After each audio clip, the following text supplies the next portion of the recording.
Hello friends, Manoj Rajguru की political science classes में आपका स्वागत है। अगर आपको मेरे वीडियो, उनके कंटेंट और उनका प्रेजेंटेशन पसंद आए तो मेरे वीडियोस को लाइक करें, मेरे चैनल को सब्सक्राइब करें और बेल आइकन को दबाएं ताकि आने वाले वीडियोस की नोटिफिकेशन आपको टाइम टाइम पर मिलते रहे और एक ही प्लेटफॉर्म पर आप मेरे सारे वीडियो को एक्सेस कर सकें। Thank you. के हैं। अब आता है हमारा सत्ता के प्रकार क्या है। पहले हम उस पर चर्चा करेंगे, फिर सत्ता का पालन क्यों किन आधारों पर किया जाता है उनको देखेंगे, और सत्ता के ऊपर सीमाएं क्या हैं। ये तीन बातें हम लोग आज की क्लास के अंदर डिस्कस करेंगे। हमने इसके पहले एक टॉपिक पढ़ा था शक्ति, पावर, और उसमें हम लोगों ने एक विद्वान का नाम पढ़ा था मैक्स वेबर। और उस समय मैंने एक बात बताई थी कि ये मैक्स वेबर ने शक्ति के जो तीन प्रकार बताए थे, परंपरागत शक्ति, वैधानिक शक्ति और करिश्माई शक्ति, इन्हीं को सत्ता के प्रकार के रूप में भी देखा जाता है। तो जब हम सत्ता के प्रकारों की बात कर रहे हैं तो हम जिस विद्वान का नाम लेंगे सबसे पहले वो आता है मैक्स वेबर।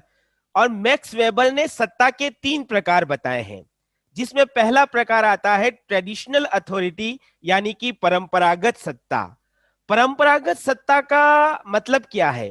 परंपरा को हम समझते हैं, परंपरा जो कि लिखी हुई नहीं होती है, जो कि एक पीढ़ी से दूसरी पीढ़ी में अपने आप ट्रांसफॉर्म होती है, हस्तांतरित होती है, और हर पीढ़ी ऐसा होता आया है ये मानकर उस चीज का जब अपने आदत में, अपने व्यवहार में पालन करती है तो उसको हम परंपरा कहते हैं। जैसे मैंने पहले भी आपको एक एग्जांपल दिया था, हम बड़ों के पांव छूते हैं, कहीं लिखा हुआ नहीं है कि बड़ों के पांव छूना चाहिए, लेकिन ये हमें किसने बताया? हमारे पूर्वजों ने। उनके पूर्वजों को किसने बताया? उनके पूर्वजों ने। और आने वाली पीढ़ी को कौन बताएंगे? हम। तो ये एक परंपरा है कि अपने बड़ों को रेस्पेक्ट कैसे देना।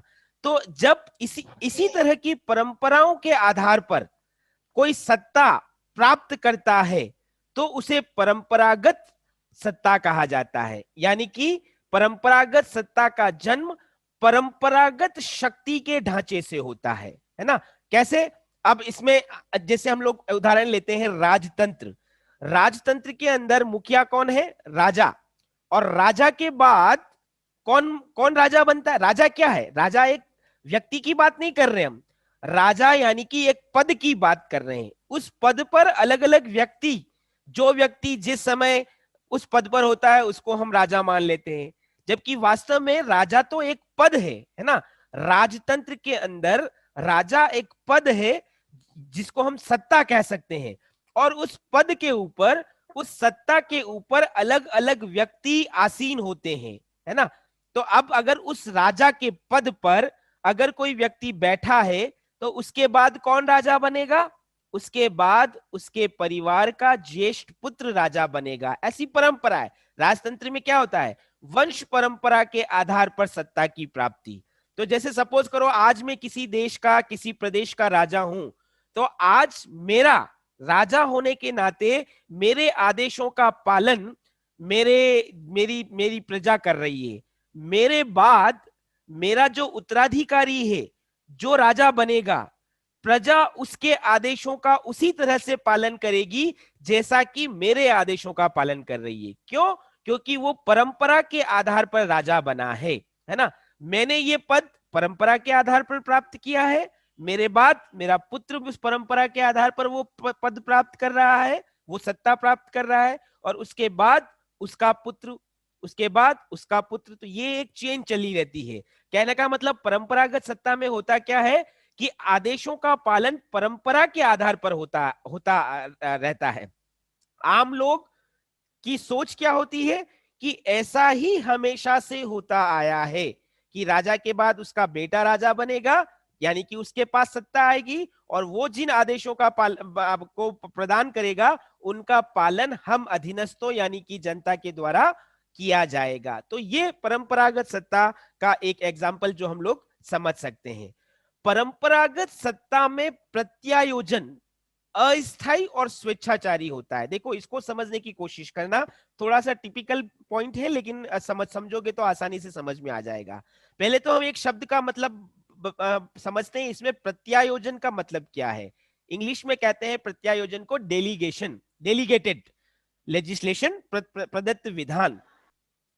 अब जैसे सपोज करो मैं राजा हूं, है ना, तो राजतंत्र में सर्वे सर्वा कौन होता है, सर्वोच्च कौन होता है, राजा। राजा से बड़ा कोई नहीं है। और वो राजा जितने कार्य, जितने अधिकार किसी को देगा, वो उतने ही कार्य और उतने ही अधिकारों का प्रयोग करेगा, है ना।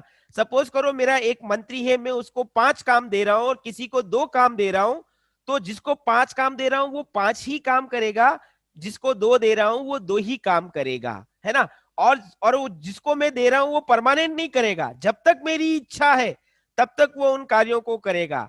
जितनी और जैसी मेरी इच्छा है उतना और वैसा ही वो व्यक्ति मेरे मेरे लिए काम करेगा। क्यों? क्योंकि वो सब शक्ति किससे प्राप्त कर रहे हैं, मुझसे प्राप्त कर रहे हैं, मेरे पास सत्ता है ना। तो कहने का मतलब परंपरागत सत्ता के अंदर प्रत्यायोजन यानी कि शक्तियों को प्रदान करने का कार्य सत्ताधारी के द्वारा किया जाता है, और वो सत्ताधारी अपनी इच्छा से अपनी कुछ शक्तियां अपने अधीनस्थों को प्रदान करता है। कितनी देनी है, कब देनी है, कैसे देनी है, ये वो खुद तय करता है। इसीलिए हम लोग क्या कहते हैं कि परंपरागत सत्ता के अंदर प्रत्यायोजन अस्थायी भी होता है और स्वेच्छाचारी भी होता है। तो ये पहला प्रकार जो मैक्स वेबर बताते हैं सत्ता का, परंपरागत सत्ता। मैं फिर रिपीट कर रहा हूं, परंपरागत सत्ता यानी परंपरा के आधार पर जो सत्ता प्राप्त की जाती है उसे परंपरागत सत्ता कहते हैं। राजतंत्र इसका बेस्ट एग्जाम्पल है।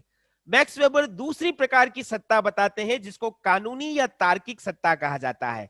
रेशनल अथॉरिटी, लीगल और रेशनल अथॉरिटी जो सत्ता का दूसरा प्रकार है। जैसे परंपरागत सत्ता का आधार परंपरा होती है, वैसे ही रेशनल अथॉरिटी का आधार कानून होते हैं। कानून के द्वारा कोई व्यक्ति जब सत्ता को प्राप्त करता है तो उसे कानूनी या तार्किक सत्ता कहा जाता है। फॉर एग्जाम्पल अगर मैं बात करूं, अभी राजस्थान के मुख्यमंत्री कौन है, अशोक गहलोत, है ना। अभी मुख्यमंत्री क्या है, ये एक पद है, ये एक सत्ता है। और अशोक गहलोत मुख्यमंत्री क्यों है, क्योंकि कानूनी प्रक्रिया से उन्होंने चुनाव लड़ा, उनकी पार्टी ने बहुमत हासिल किया और बहुमत के आधार पर उनकी पार्टी ने उन्हें मुख्यमंत्री के पद के लिए चुना और वो मुख्यमंत्री बने। ये पूरी एक कानूनी प्रक्रिया है। सपोज करो अगले चुनावों में कांग्रेस पार्टी को बहुमत नहीं मिलता है, किसी और पार्टी को राजस्थान में बहुमत मिलता है, वो दल अपना नेता चुनेगा और उस नेता को मुख्यमंत्री बनाया जाएगा। तो ये भी कानूनी तरीके से सत्ता प्राप्त होगी। तो कहने का मतलब कानूनी या तार्किक सत्ता का आधार क्या है, नियम, संवैधानिक नियम। जिन नियमों को पूरा करते हुए या जिन नियमों के अनुसार आचरण करते हुए किसी पद को प्राप्त किया जाए उसे कानूनी या तार्किक सत्ता कहते हैं। मैं एक और एग्जांपल मेरा लेता हूं। मैं यहां पर एज ए पॉलिटिकल साइंस के टीचर पर हूं, नियुक्त हूं, है ना। अब पॉलिटिकल साइंस पढ़ाने का नॉलेज तो बहुत सारे लोगों को है मेरी तरह, है ना, लेकिन मुझे यहां पर यह काम क्यों दिया गया है, क्योंकि जब भी वैकेंसी निकली थी मेरे साथ बहुत से लोगों ने अप्लाई किया कानूनी तरीके से। कानूनी तरीके से हम लोगों का इंटरव्यू हुआ, इंटरव्यू के बाद मेरा सिलेक्शन हुआ और मुझे यह कहा गया कि आपको विद्या भवन रूरल इंस्टीट्यूट के अंदर पॉलिटिकल साइंस की पोस्ट के टीचर के ऊपर नियुक्त किया जाता है। तो मैं आज इस कॉलेज में जो पॉलिटिकल साइंस के टीचर के रूप में हूं, मेरी ये जो सत्ता है वो कानूनी आधार पर, तार्किक आधार पर है। तो ये कौन सी सत्ता हुई, कानूनी या तार्किक सत्ता। और इस तार्किक या कानूनी सत्ता में सभी व्यवहार कानून की मर्यादा में रहकर किए जाते हैं, है ना। मन मर्जी से या मनमाने तरीके से कोई भी व्यवहार, कोई भी प्रक्रिया संपन्न नहीं की जाती है। मैं यहां पर अपने मन से कोई भी काम नहीं कर सकता हूं, जो कानून के तहत निश्चित है। जैसे कि मुझे यहाँ पर पॉलिटिकल साइंस पढ़ानी है तो मैं यहाँ पॉलिटिकल साइंस ही पढ़ाऊंगा, मैं ड्राइंग नहीं पढ़ा सकता या फालतू की बातें नहीं कर सकता। तो कानूनी सत्ता के तहत जब सत्ता को प्राप्त किया जाता है विधि के आधार पर, निश्चित नियमों के आधार पर, तो सत्ताधारी के द्वारा समस्त व्यवहार भी कानून की परिधि में रहकर ही संपन्न किए जाते हैं, पहली बात। दूसरी बात, इस कानूनी सत्ता में औपचारिक संबंधों का महत्व होता है। औपचारिक संबंध, फॉर्मल रिलेशन किसको बोलते हैं? जैसे सपोज करो आप किसी सरकारी कार्यालय में गए, सरकारी कार्यालय में आप, जैसे में आप बिजली विभाग के अंदर गए, आपके मोहल्ले के अंदर बिजली की प्रॉब्लम है, आप बिजली विभाग के अंदर गए और बिजली विभाग के जो अफसर है एक्शन, आप उससे मिले और उससे मिलकर आपने क्या, अपनी समस्याएं बताई, है ना।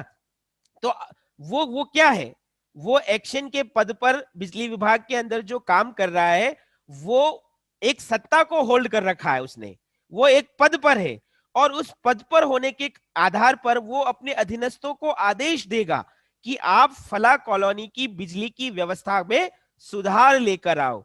तो आपका और उसके उस पदाधिकारी के बीच का संबंध भी औपचारिक है और उस अधीनस्थ और उस उच्चस्थ, यानी कि जिस विभाग में आप कंप्लेन करने गए उसके कार्मिकों के बीच में, उसके उच्चस्थ और अधीनस्थ कर्मचारियों के बीच का जो संबंध है वो भी औपचारिक है, वो भी लिखित कानूनों के आधार पर कि एक्शन जो ऑर्डर दे रहा है उस ऑर्डर को उसके अधीनस्थों के द्वारा मानना जरूरी है।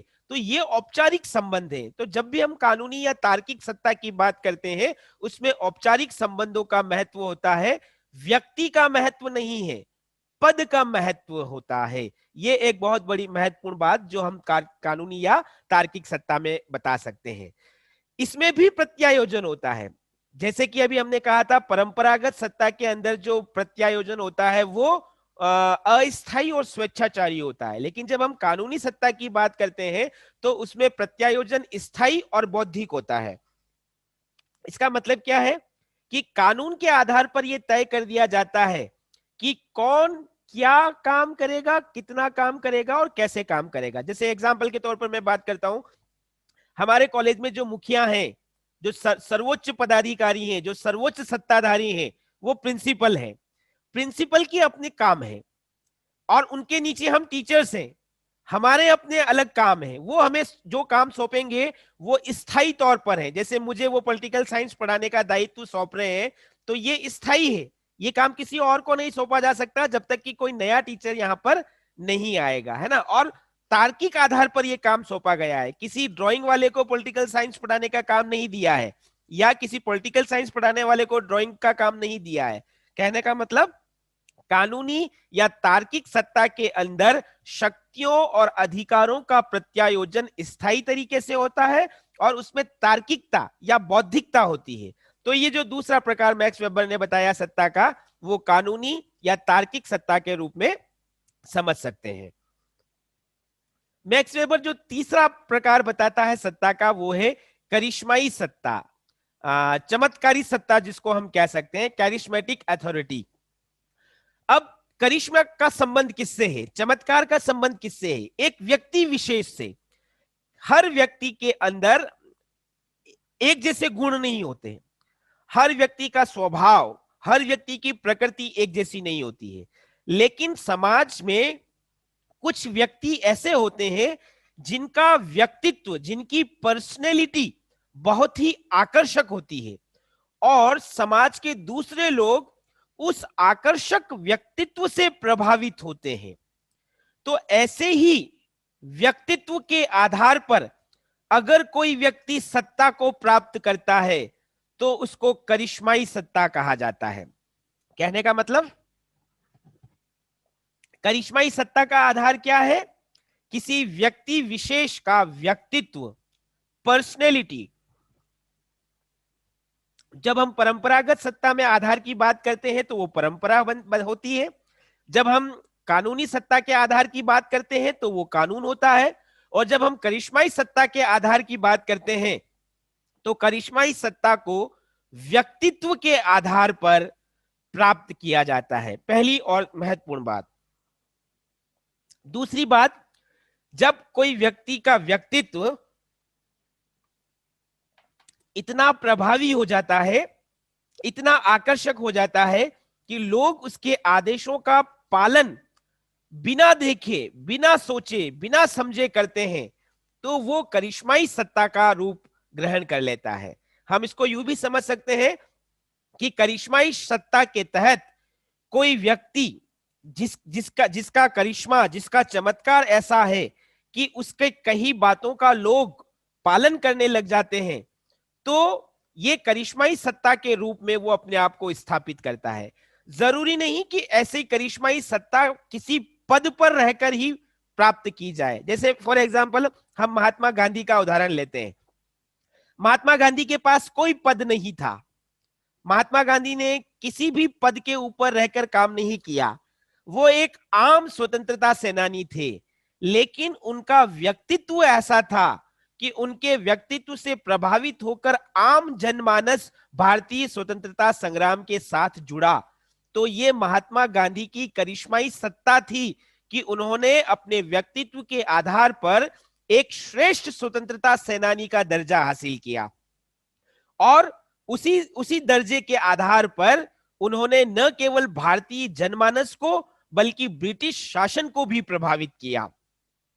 जब हम करिश्माई सत्ता की बात करते हैं तो करिश्माई सत्ता के अंदर नेता जिसका करिश्मा है, नेता का मतलब यहां पर हम आम बोलचाल वाले नेता से नहीं ले रहे, नेता का मतलब यहां नेतृत्व या लीडरशिप से ले रहे हैं, जिसके अंदर जिसके व्यक्तित्व के अंदर एक प्रभाव है, जिसके व्यक्तित्व से प्रभावित होकर लोग आचरण और व्यवहार करते हैं, उसी को अपना सब कुछ मान लेते हैं। अगर हम वर्तमान में बात करें तो आप नरेंद्र मोदी जी के लिए ऐसी बात कह सकते हैं कि जब नरेंद्र मोदी जी ने 2014 में और 2019 के अंदर चुनाव लड़ा तो लोगों ने भारतीय जनता पार्टी को वोट नहीं दिया, लोगों ने किसको वोट दिया? मोदी जी को वोट दिया। मोदी जी जो कह रहे हैं वो वोट, उसके आधार पर लोगों ने विश्वास किया और भारतीय जनता पार्टी को वोट दिया। मोदी जी का व्यक्तित्व ऐसा है कि कोरोना काल में मोदी जी ने कहा कि हमें अपनी छत पर खड़े होकर थालियां बजानी है, दीपक जलाने हैं, तो उससे प्रभावित होकर देश के लोगों ने, हजारों लाखों करोड़ों लोगों ने उनकी बातों का अनुकरण किया। कहने का मतलब करिश्माई सत्ता के अंदर विवेक उतना महत्वपूर्ण नहीं होता है जितनी श्रद्धा महत्वपूर्ण होती है, और उसी श्रद्धा के आधार पर अधीनस्थ उच्चस्थ के आदेशों का बिना सोचे समझे पालन करते हैं। ये जो सत्ता का तीसरा प्रकार है, इसको मैक्स वेबर करिश्माई सत्ता कहते हैं। इस करिश्माई सत्ता के अंदर भी प्रत्यायोजन सत्ताधारी की इच्छा पर निर्भर करता है। मतलब जिसके करिश्मे से प्रभावित होकर जिसके आदेशों का पालन लोग कर रहे हैं, वो कितनी मात्रा में अधिकार और कर्तव्य शक्तियां दूसरों को सौंप रहा है, ये उसी के ऊपर निर्भर करता है। तो इसीलिए हम कह रहे हैं करिश्माई सत्ता में प्रत्यायोजन सत्ताधारी की इच्छा पर निर्भर करता है। तो कुल ये 3 प्रकार हम बता सकते हैं सत्ता के। पहला परंपरागत सत्ता, दूसरा कानूनी या तार्किक सत्ता, और तीसरा जिसको हम करिश्माई सत्ता कहते हैं। अब एक अगली हेडिंग हम लोग देखने जा रहे हैं, सत्ता के आदेशों का पालन क्यों किया जाता है। अभी हमने थोड़ी देर मैंने पहले भी बताया ना, सत्ता में 2 पक्ष होते हैं, एक उच्चस्थ और एक अधीनस्थ। आदेश कौन देता है? उच्चस्थ। और आदेशों का पालन कौन करता है? अधीनस्थ, है ना। उच्चस्थ के द्वारा दिए गए आदेशों का पालन अधीनस्थों के द्वारा किया जाता है। यह सत्ता की व्यवस्था की एक प्रमुख विशेषता है। लेकिन प्रश्न यह उठता है कि अधीनस्थ उच्चस्थ के आदेशों का पालन क्यों करते हैं? ऐसे क्या क्या आधार हैं जिसके चलते सत्ता के आदेशों का पालन किया जाता है? उन्हीं बातों की चर्चा हम लोग यहां पर करने जा रहे हैं। सबसे पहला आधार बिलीफ, विश्वास। विश्वास के आधार पर अधीनस्थ उच्चस्थ के आदेशों का पालन करते हैं। अब मैं एक छोटा सा एग्जांपल देता हूं। अभी आपका मेरे अंदर विश्वास है, आप कौन है? अधीनस्थ। और यहां पर ये पॉलिटिकल साइंस का टीचर कौन है? उच्चस्थ। आप लोगों का ये विश्वास है कि आप मेरे द्वारा बताए गए नॉलेज को जब एक्सेप्ट करेंगे, उसके अनुसार आचरण करेंगे, तो आपका अच्छा होगा, आपका ज्ञान बढ़ेगा, है ना। तो ये जो आपका विश्वास है टीचर के अंदर, वो विश्वास आपको टीचर की बात मानने के लिए प्रेरित करता है। इसी बात को हम किसी भी सिस्टम के अंदर अप्लाई कर सकते हैं। हर सिस्टम में अधीनस्थ भी होते हैं और उच्चस्थ भी होते हैं। अधीनस्थ जब ये मानते हैं कि हम उच्चस्थ के आदेशों का अगर पालन करेंगे तो उससे हमारा कल्याण होगा, उससे हमारा भला होगा, तभी ये इसी विश्वास के आधार पर वो उच्चस्थ के आदेशों का पालन करते हैं, है ना। तो ये पहली पहली बात कि विश्वास के आधार पर अधीनस्थों के द्वारा उच्चस्थ यानी कि सत्ता के आदेशों का पालन किया जाता है, पहली बात। इसी में हम एक चीज और बता सकते हैं कि जिस सिस्टम के अंदर अधीनस्थ उच्चस्थ के प्रति जितना विश्वास रखेंगे वो सत्ता उतनी ही मजबूत होगी, और अगर अधीनस्थों का विश्वास सत्ता के प्रति कमजोर हुआ, उच्चस्थ के प्रति कम हुआ, तो वो सत्ता उतनी ही कमजोर होके समाप्त हो जाएगी। इसको हम एक दूसरे एग्जाम्पल से समझते हैं। अगर हम भारतीय जनता को ये लगता है कि मोदी जी बहुत अच्छा काम कर रहे हैं, मोदी जी के नेतृत्व वाली केंद्र सरकार बहुत अच्छी है, अगर ये विश्वास बहुत ज्यादा है भारतीय जनता में, तो आने वाले सालों में फिर मोदी जी की सरकार आ जाएगी, फिर मोदी जी की सत्ता आ जाएगी। लेकिन अगर जनता को ये लगने लग जाए कि नहीं, मोदी जी की सरकार काम धाम कुछ नहीं कर रही है, केवल बातें कर रही है, तो हो सकता है अगले चुनावों के बाद मोदी जी की सत्ता चली जाए। तो ये विश्वास, जनता का विश्वास सरकार को सत्ता को बनाए रखता है या सत्ता के प्रभाव में कमी लाता है, निर्भर करता है विश्वास कितना है। तो सत्ता पालन का पहला आधार हम क्या बता सकते हैं? विश्वास। दूसरा, एक रूपता, यूनिफॉर्मिटी। हर मनुष्य क्या चाहता है? जैसे जैसे मैं एक एग्जांपल देता हूं, हम सबके अपने अपने दोस्त होते हैं, हम किसको अपना दोस्त बनाते हैं? सबको तो नहीं बनाते। कोई हमारा बेस्ट फ्रेंड होता है। कौन है हमारा बेस्ट फ्रेंड? वो व्यक्ति जिसके साथ हमारे विचार, हमारे आदत, हमारे व्यवहार मिलते हैं, उनको हम अपना बेस्ट फ्रेंड बनाते हैं। और जिन लोगों से हमारे विचार, हमारी आदतें, हमारे व्यवहार नहीं मिलते हैं, वो हमारे फ्रेंड की लिस्ट में शामिल नहीं होते हैं। तो कहने का मतलब, ये मानव स्वभाव की खासियत है कि वो एक रूपता चाहता है ना, वो एक समानता चाहता है, और इसीलिए वो उसी सत्ता को स्वीकार करता है जिसको वो अपने अनुकूल मानता है। जो जो सत्ता उसको अपने अनुकूल नहीं लगती है, उस सत्ता को वो कभी स्वीकार नहीं करता। इसको हम एक दूसरे एग्जाम्पल से समझने की कोशिश करते हैं। सपोज करो हम भारतीय जनता स्वतंत्रता चाहते हैं, समानता की भावना चाहती है, हम लोग अपने हिसाब से आचरण करना चाहते हैं, लेकिन और इसीलिए हमने जनतंत्र को स्वीकार किया, और जनतांत्रिक तरीके से जो सरकार बनी हम उसको स्वीकार करते हैं। अब कल्पना करो कि अगर हमारे ऊपर कोई निरंकुश तानाशाह आकर शासन करने लग जाए, तो क्या हम उसको स्वीकार करेंगे? नहीं। क्या हम उसके आदेशों का पालन करेंगे? नहीं। अभी हम किसके आदेशों का पालन कर रहे हैं? हम चूंकि जनतांत्रिक मूल्यों में विश्वास करते हैं, हम जनतंत्र को पसंद करते हैं, इसीलिए जनतांत्रिक तरीके से जो सरकार, जो सत्ता बनी है, हम उसके आदेशों का पालन कर रहे हैं। तो ये हमारे विचारों की एकता है, ये हमारे विचारों की एक रूपता है। तो एक रूपता के आधार पर भी सत्ता के आदेशों का पालन किया जाता है। तीसरा आधार जो हम बता सकते हैं वो है दबाव, प्रेशर। कई बार सत्ता के आदेशों का पालन दबाव से भी किया जाता है, और ये डिपेंड करता है परिस्थितियां कैसी हैं, है ना। परिस्थितियों के आधार पर दबाव के माध्यम से आदेशों का पालन किया जाता है। फॉर एग्जाम्पल, मैं एक छोटे बच्चे का एग्जाम्पल लेता हूं। एक बच्चा स्कूल के अंदर होमवर्क करके नहीं गया और क्लास के अंदर वो बहुत शैतानी कर रहा है, तो टीचर उसको पनिशमेंट क्या दे रही है कि आप क्लास से बाहर निकल जाओ और हाथ ऊपर करके खड़े हो जाओ। ये आदेश किसने दिया? टीचर ने दिया। अब अगर स्टूडेंट इस आदेश का पालन नहीं करेगा, तो उसको क्या डर है कि उसको और ज्यादा, इससे भी ज्यादा खतरनाक पनिशमेंट दिया जा सकता है। इसीलिए वो परिस्थितियों के चलते दोनों हाथ ऊपर करके खड़ा हो जाए। जनरल कंडीशन में, सामान्य परिस्थितियों में वो ऐसा नहीं करेगा, लेकिन विशेष परिस्थितियां ऐसी आ गई कि उसे दबाव में टीचर के आदेशों का पालन करना ही पड़ेगा, है ना। तो कहने का मतलब, कई बार परिस्थितियां ऐसी उत्पन्न हो जाती हैं कि दबाव में आकर व्यक्ति को उच्चस्थ के आदेशों का पालन करना पड़ता है। मैं एक और एग्जांपल इसका देता हूं, पुलिस का और अपराधी का।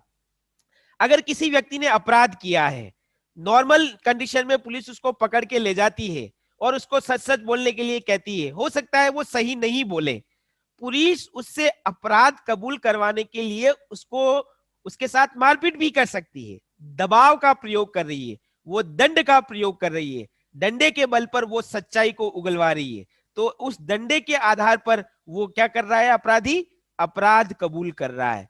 तो ये एक और एग्जाम्पल जिससे हम समझ सकते हैं कि दबाव के आधार पर कोई व्यक्ति जो है वो काम कर रहा है, उच्चस्त के आदेशों का पालन कर रहा है। हालांकि हम ये भी कह सकते हैं कि दबाव का प्रयोग ना हो तो ही अच्छा है, क्योंकि कोई भी सत्ता, जैसे अभी हमने थोड़ी देर पहले देखा था, कोई भी सत्ता तभी स्थिर रहती है जब लोग इच्छा से, विश्वास के आधार पर उच्चस्त के आदेशों का पालन करें, डर और भय के आधार पर नहीं। लेकिन फिर भी हम यहां पर क्या समझ सकते हैं कि दबाव भी एक आधार है जिसके चलते उच्चस्त के आदेशों का पालन किया जाता है। एक चौथा आधार और हम बता सकते हैं वैधानिकता। वैधानिकता का मतलब कानून के अनुसार, है ना। कई बार ऑर्गेनाइजेशन या संगठन के अंदर एक हायरार्की होती है जिसको हिंदी में कहा जाता है पद सोपान की व्यवस्था। जैसे में पद सोपान किसको बोलते हैं, ये लोक प्रशासन की एक अवधारणा है। जैसे इस कॉलेज के अंदर सबसे बड़ा पद जो है वो प्रिंसिपल का है, और जो सबसे निचले पायदान का पद है वो चतुर्थ श्रेणी कर्मचारी, जिसको हम पियोन कहते हैं, उसका है। और इसके बीच में अलग अलग पद हैं, ऑफिस सुपरिटेंडेंट का है, बाबू का है, चपरासी का है, और सबके अपने अपने काम है ना। तो प्रिंसिपल किसको ऑर्डर दे सकता है, सबको दे सकता है, लेकिन चपरासी किसी को नहीं दे सकता है, क्योंकि सबसे ऊपर प्रिंसिपल है और चपरासी सबसे नीचे है। तो हर उच्चस्थ अपने अधीनस्थों को आदेश दे सकता है। ये किसने तय किया, ये कानून ने, विधान ने तय किया। और ये अधीनस्थ का कर्तव्य है कि वो कानून की तहत अपने उच्चस्थ के आदेशों का पालन करे। वो अपने उच्चस्थ के आदेशों की अवहेलना नहीं कर सकता। जैसे एक पियोन एक बाबू के आदेशों की अवहेलना नहीं कर सकता, एक बाबू ऑफिस सुपरिटेंडेंट के आदेशों की अवहेलना नहीं कर सकता, एक ऑफिस सुपरिटेंडेंट अपने से उच्चाधिकारी के आदेशों की अवहेलना नहीं कर सकता। ये पूरी पद सोपान की प्रक्रिया है।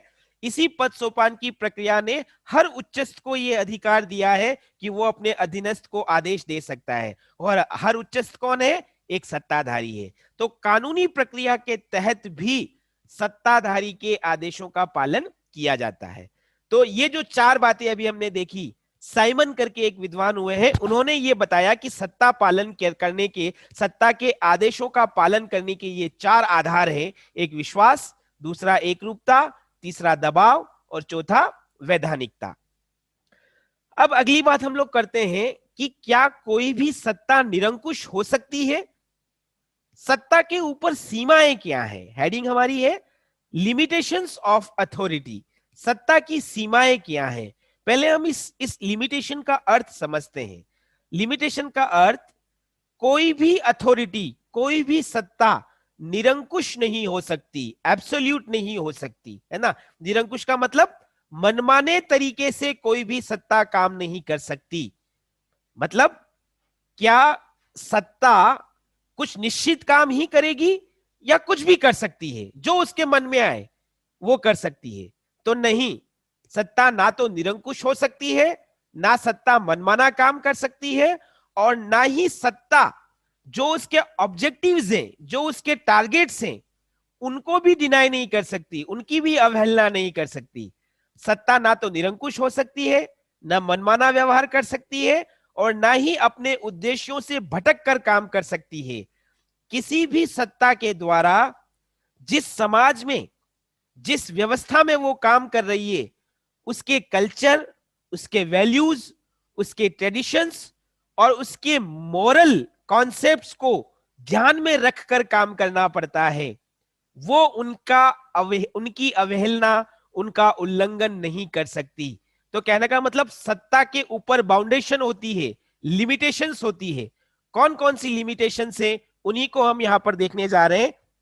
हम लोग ये भी समझ सकते हैं कि ऐसे कौन कौन से फैक्टर्स हैं जो सत्ता के ऊपर लिमिटेशंस लगाती हैं। पहली बात हम लोग कर सकते हैं नेचुरल लिमिटेशन, जिसको हम कह सकते हैं प्राकृतिक सीमा। देखिए, हर व्यक्ति प्रकृति से स्वतंत्र रूप से जन्म लेता है ना। हर व्यक्ति प्राकृतिक स्वतंत्रता प्राप्त करता है और समाज सम्मत व्यवहार करने के लिए राज्य के द्वारा उसके ऊपर कुछ एक्स्ट्रा बाउंडेशन कानून के द्वारा लगाए जाते हैं। लेकिन जैसे मुझे जीने का अधिकार है, हर व्यक्ति को जीने का अधिकार है, मुझे इस अधिकार, यह अधिकार किससे मिला? नेचर से मिला, प्रकृति से मिला। किसी भी सरकार ने, किसी भी संगठन ने, किसी भी संस्था ने मुझे जीने का अधिकार नहीं दिया है। मुझे जीने का अधिकार प्रकृति से प्राप्त हुआ है और ये मेरी मूलभूत आवश्यकता है ना। तो कोई भी सत्ता मेरे इस जीने के अधिकार से मुझे वंचित नहीं कर सकती।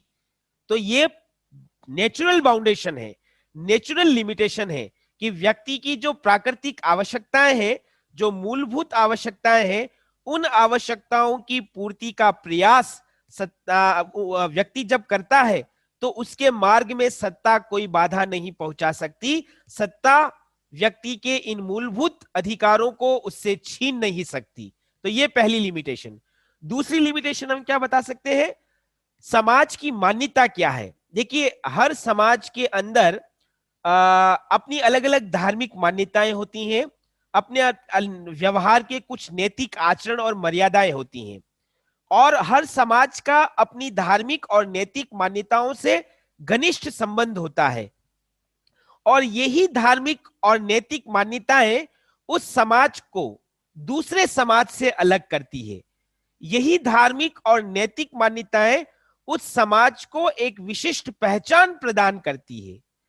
कोई भी सत्ता उस समाज की नैतिक और धार्मिक मान्यताओं की अवहेलना नहीं कर सकती, उसको उसी के अनुसार आचरण करना पड़ता है। फॉर एग्जाम्पल, जैसे मैं एक बात बताऊं कि हम लोग कटार नहीं रख सकते, चाकू नहीं रख सकते, लेकिन सिख समाज के अंदर यह धार्मिक मान्यता है कि उनके जो 5 आवश्यक चीजें हैं उसमें कटार को भी आवश्यक माना गया है, जिसको कि एक सिख व्यक्ति अपने साथ रख सकता है।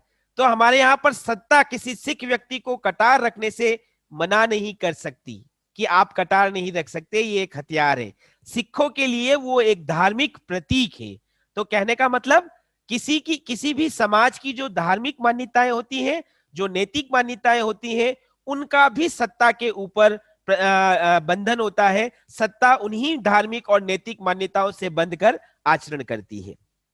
तीसरी लिमिटेशन हम बता सकते हैं कल्चर की, संस्कृति की। हर समाज की अपनी एक विशिष्ट संस्कृति होती है। खान पान, रहन सहन, बोलचाल, पहनावा, ये संस्कृति के आयाम है ना। और ये संस्कृति किसी समाज की आइडेंटिटी को रिफ्लेक्ट करते हैं। सत्ता के द्वारा किसी भी संस्कृति पर हमला नहीं किया जा सकता, है ना। सत्ता ऐसा कोई आदेश नहीं दे सकती जिससे कि किसी समाज की संस्कृति प्रभावित हो, उसकी संस्कृति की पहचान समाप्त हो, या लोग अपनी मूल संस्कृति से भटक जाएं।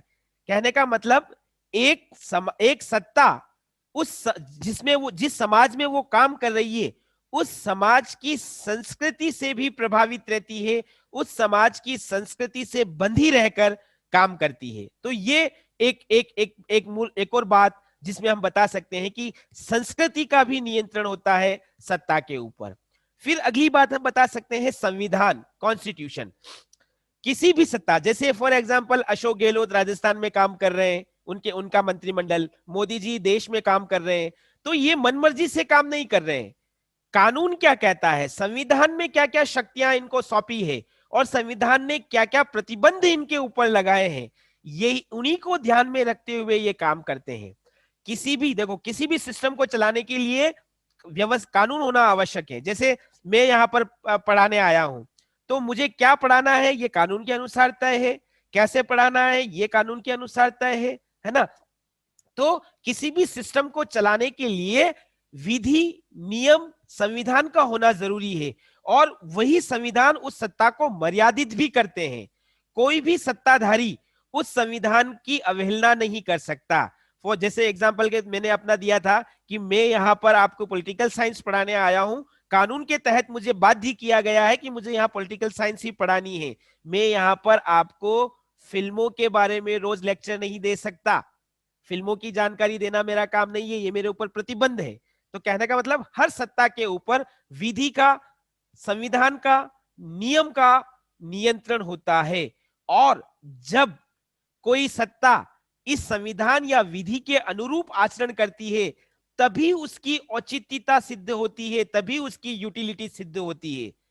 उसकी उपयोगिता, उसकी प्रासंगिकता, उसकी औचित्यता मर्यादा में रहकर, विधि की मर्यादा में रहकर कार्य करने पर ही सिद्ध होती है। तो ये एक और नियंत्रण हम बता सकते हैं संविधान का।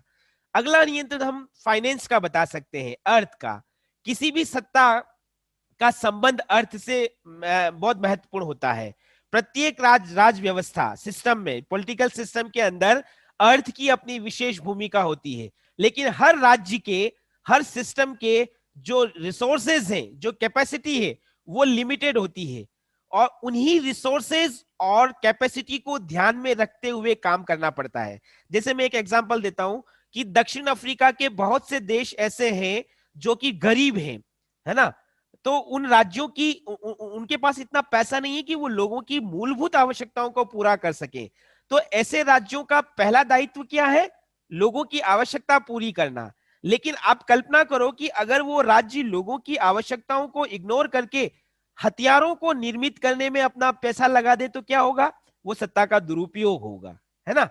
कहने का मतलब हर सत्ता को जो उनके रिसोर्सेज हैं, इकोनॉमिक रिसोर्सेज हैं, जितनी उनकी कैपेसिटी है, उन्हीं को ध्यान में रखते हुए उनको काम करना पड़ता है, तभी वो स्टेबल रह पाते हैं, तभी उनकी औचित्यता सिद्ध हो पाती है।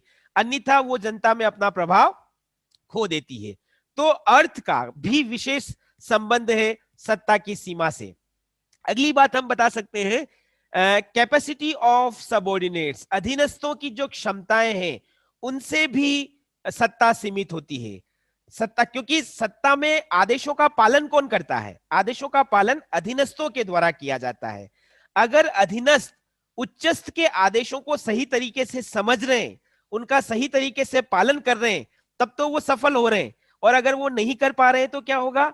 वो आदेश व्यर्थ हो जाते हैं।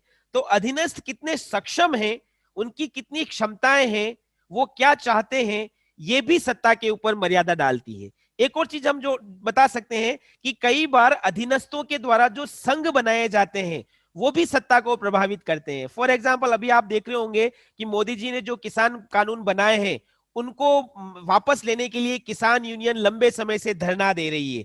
तो हो सकता है कि उनके प्रभाव में आकर मोदी जी इन कानूनों को वापस ले लें। तो ये जो अधीनस्थों के संघ हैं ये भी सत्ता को प्रभावित करते हैं। आखिरी बात जो हम लोग यहां पर बता सकते हैं वो है इंटरनेशनल ऑर्गेनाइजेशन और लॉज। अंतरराष्ट्रीय संगठन और कानून भी सत्ता को नियमित करते हैं, क्योंकि अंतरराष्ट्रीय कानूनों के तहत एक राज्य को दूसरे राज्य के साथ व्यवहार करना पड़ता है। अंतरराष्ट्रीय कानून क्या कर रहे हैं? राज्यों के व्यवहार को नियमित और निर्देशित कर रहे हैं ताकि पूरा विश्व सही तरीके से संचालित हो सके। तो हम लोग कह रहे थे कि कोई भी राज्य अंतरराष्ट्रीय संगठनों और कानून की उपेक्षा नहीं कर सकता। क्यों नहीं कर सकता? क्योंकि विश्व के अंदर शांति, सुरक्षा और व्यवस्था को बनाए रखने की जिम्मेदारी सभी राज्यों की है, सभी सत्ताधारियों की है। यहां सभी सत्ताधारियों का मतलब जिस राज्य में जिसके पास सत्ता है हम उसकी बात कर रहे हैं। तो पूरे विश्व में शांति, सुरक्षा और व्यवस्था को बनाए रखने के लिए अंतरराष्ट्रीय स्तर पर जो संगठन है, अंतरराष्ट्रीय स्तर पर जो कानून बनाए गए हैं, उन कानूनों को मानना ये बाध्यता भी कह सकते हैं और अनिवार्यता भी कह सकते हैं। हर राज्य की सत्ता के लिए ये आवश्यक है। कोई भी राज सत्ता इनकी अवहेलना नहीं कर सकती। तो सत्ता पर नियंत्रण हम क्या बता सकते हैं? अंतरराष्ट्रीय संगठन और कानूनों का भी नियंत्रण है। फिर एक और अगली बात यहां पर हम कह सकते हैं कि सत्ता के ऊपर लक्ष्यों और आदर्शों का भी प्रतिबंध होता है। लक्ष्य और आदर्श का मतलब क्या है कि सपोज करो कोई छोटा संगठन है ना, वो किसी पर्टिकुलर ऑब्जेक्टिव को लेकर अस्तित्व में आया है, उसका अपना कोई उद्देश्य है। तो वो अपने जो गोल उसने तय किया है, जो ऑब्जेक्टिव्स उसने तय किए हैं, उन्हीं ऑब्जेक्टिव्स और गोल्स को पूरा करने के लिए काम करेगा। अगर वो अपने गोल्स और ऑब्जेक्टिव से भटकता है, इसका मतलब वो इररिलेवेंट हो रहा है, उसकी औचित्यता समाप्त हो रही है। तो सत्ताधारी का ये कर्तव्य है कि वो अपने संगठन से जुड़े हुए लक्ष्यों और उनके आदर्शों के अनुरूप काम करे, उनसे बंद कर रहता है, उनसे प्रतिबंधित रहता है। अगली एक और छोटी सी सीमा हम बता सकते हैं, जो है टेक्निकल लिमिटेशंस, तकनीकी सीमाएं। वर्तमान युग को हम टेक्नोलॉजी का युग कह सकते हैं, तकनीक का युग कह सकते हैं। तो तकनीक के इस युग के अंदर सत्ताधारी तकनीक के माध्यम से भी सीमित रहता है। अब इसको कैसे हम समझ सकते हैं कि सपोज करो, अगर हमें समाज के साथ, समय के साथ चलना है और अगर हमें तकनीक का ज्ञान नहीं है ना, तो हम क्या करेंगे, हम क्या कर रहे हैं, हम प्रतिस्पर्धा नहीं कर पा रहे हैं। हमारे ही समान जो दूसरे संगठन है, जो दूसरी संस्थाएं हैं, जब वो तकनीक के माध्यम से आगे जा रही हैं और किसी सत्ताधारी के पास तकनीक नहीं है, तकनीकी ज्ञान नहीं है, तकनीकी क्षमताएं नहीं है, तो वो अपने आप को, अपने संगठन को, अपनी संस्था को पिछड़ेपन की ओर ले जा रहा है। तो सत्ताधारी का तकनीकी रूप से सक्षम होना जरूरी है। यहां तकनीक को हमें एक और संदर्भ में समझ सकते हैं, तकनीक टेक्नोलॉजी भी है और तकनीक कार्य करने की क्षमता या योग्यता से भी जुड़ा हुआ है। किस काम को किस तरह से करना है, ये जब एफिशिएंसी सत्ताधारी के पास आ जाती है, तो वो उस एफिशिएंसी के बेस पर अपने अधीनस्थों से अपने आदेशों का पालन करवा सकता है। तो तकनीकी रूप से सक्षम होना भी आवश्यक है, और ये तकनीक एक तरह से हम कह सकते हैं कि सत्ताधारी पर लिमिटेशंस भी लगाती है।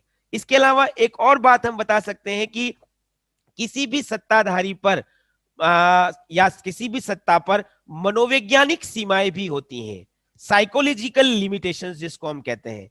मनोविज्ञान या साइकोलॉजी का मतलब क्या है कि मन के अंदर के भाव। सपोज मैं सत्ताधारी हूं, तो अगर मैं कोई काम कर रहा हूं और अगर मेरे मन में ये डर है कि मेरे इस आदेश से या मेरे इस कार्य से समाज का एक वर्ग या मेरे अधीनस्थ जो है वो इसका पालन नहीं करेंगे, अगर मेरे ऊपर ये मनोवैज्ञानिक दबाव रहता है, तो उस दबाव के चलते मैं अपने कार्य को सुचारू रूप से नहीं कर पाऊंगा। या अगर समाज का भय किसी न किसी रूप में या अधीनस्थों का भय किसी न किसी रूप में अगर उस सत्ताधारी के ऊपर व्याप्त रहता है, तो उससे भी सत्ता सीमित हो जाती है। तो मनोवैज्ञानिक सीमाओं के आधार पर भी सत्ता निरंकुश नहीं हो सकती। तो ये कुछ अलग अलग बातें अभी हमने देखी, मनोवैज्ञानिक सीमाएं, तकनीकी सीमाएं, लक्ष्यों और आदर्शों का प्रतिबंध, अंतरराष्ट्रीय संगठन और कानून का नियंत्रण। उसके पहले हम लोगों ने देखा था कि किस तरह से सत्ता के ऊपर नेचुरल लिमिटेशंस होती हैं, किस तरह से समाज की संस्कृति, समाज की धार्मिक और नैतिक मान्यताओं का सत्ता पर नियंत्रण होता है, किस प्रकार से सत्ता कानून, नियम और विधान से बंधी होती है, किस तरह से सत्ता अपने अंदर जो उसका आर्थिक पर्यावरण है उससे प्रभावित होकर काम करती है, और किस प्रकार सत्ता पर अधीनस्थों की क्षमताओं का भी नियंत्रण होता है। तो ये सारे फैक्टर्स हैं जिसके चलते सत्ता निरंकुश नहीं रहती है, सत्ता मनमर्जी से काम नहीं करती है, बल्कि वो पूरी तरह से रेस्पॉन्सिबल होकर अपने अधीनस्थों को आदेश देने का काम करती है। तो ये हमारा आज का टॉपिक हुआ।